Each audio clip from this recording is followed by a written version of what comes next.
IDs.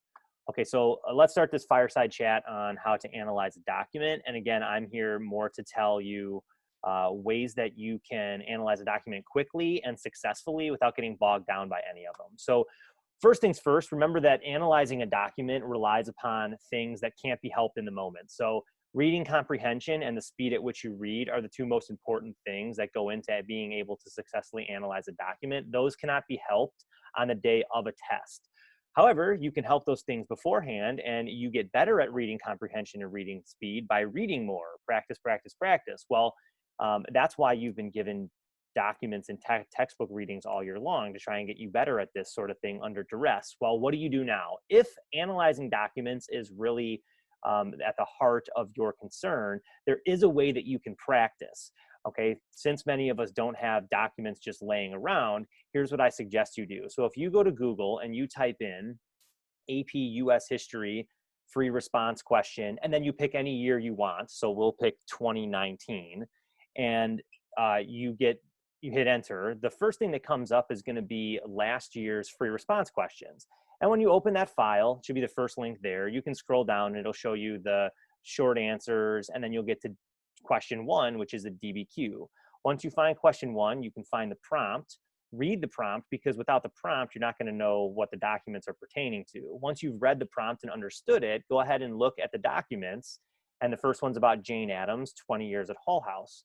Then you should read it as fast as you can, make notes of the main ideas and potential sourcing. When you're done, you can go back to Google, type in AP US History Free Response 2019 scoring guidelines, and the first link that comes up should be the material that the College Board puts together in an effort to be a transparent governing body. So if you scroll down past the short answer questions and all the answers there, you'll get to question 1, and you'll find all of the answers for the DBQ.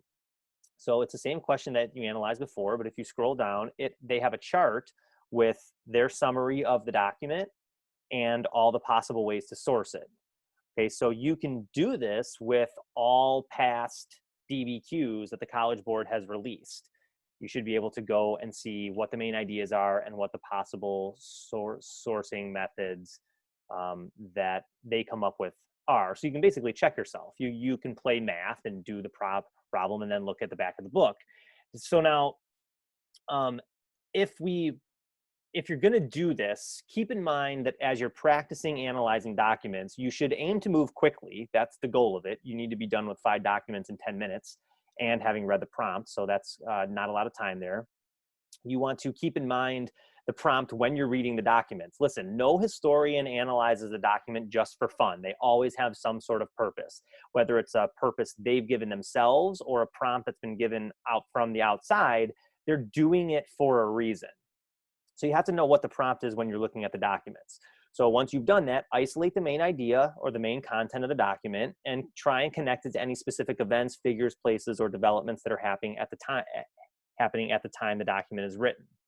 Which brings me to the fact that you should pay careful attention to the source info. Do not skip the source information, because it might influence how you read the document. Okay, and then finally, be thinking about potential sourcing when you're reading it. So what's historical context, what's audience, what's purpose, what's point of view. So let's work with one that students oftentimes struggle with.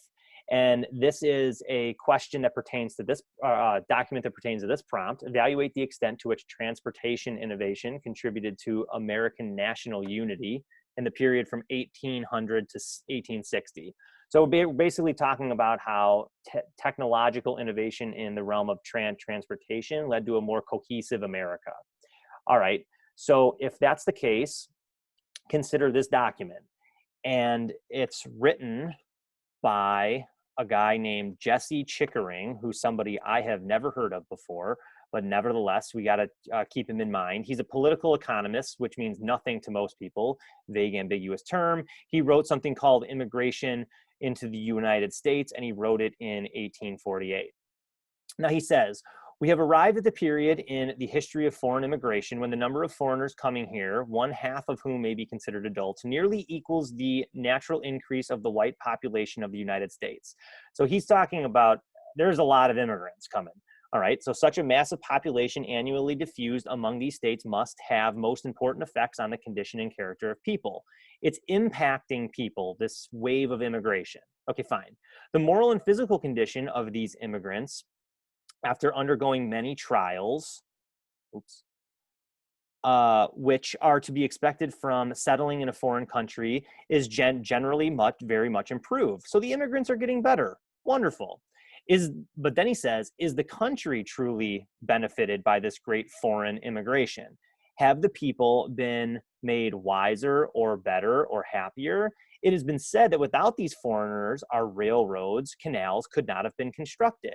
So this is where a lot of students either stop reading or stop paying attention. So he's basically building up a straw man that he's going to dismantle here. But the progress of internal improvements every year or two in advance of what they would have been without his foreign labor will be poor compensation if offset by the corruption of manners, forfeiture of freedom, and transfer of power to those who already know how to use it wisely. So essentially he's saying there's a ton of immigrants, they help do stuff, and some people argue that that makes the immigrants legitimate, but actually immigrants are ruining everything because they have bad manners, they swear, and they drink too much.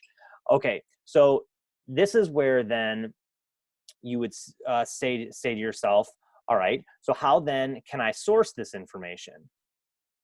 So if I were to come over here to something that I hopefully have written down, historical context, well, it's 1848, so it's in the middle of the market revolution. And since it's 1848, I know that it's near the Irish potato famine. The audience of that book would be people that don't like immigrants. So we need to be specific there. And I think to myself, all right, that would be people that are nativists and perhaps a part of the Know Nothing Party. What's the purpose of him writing it? To fight back against immigration and try to limit the number of immigrants coming into America. And then point of view, well, he's a political economist, which if you know what that means in the 1840s, you can answer point of view, but I'm going to leave that one out because it's something that generally is not talked about in America. But I have a pretty good idea of other ways of historically contextualizing this stuff. Okay, so then I'm done. I'm in good shape. I've analyzed the documents. I know some potential sourcing, and I can move on. So I've successfully taken at that document.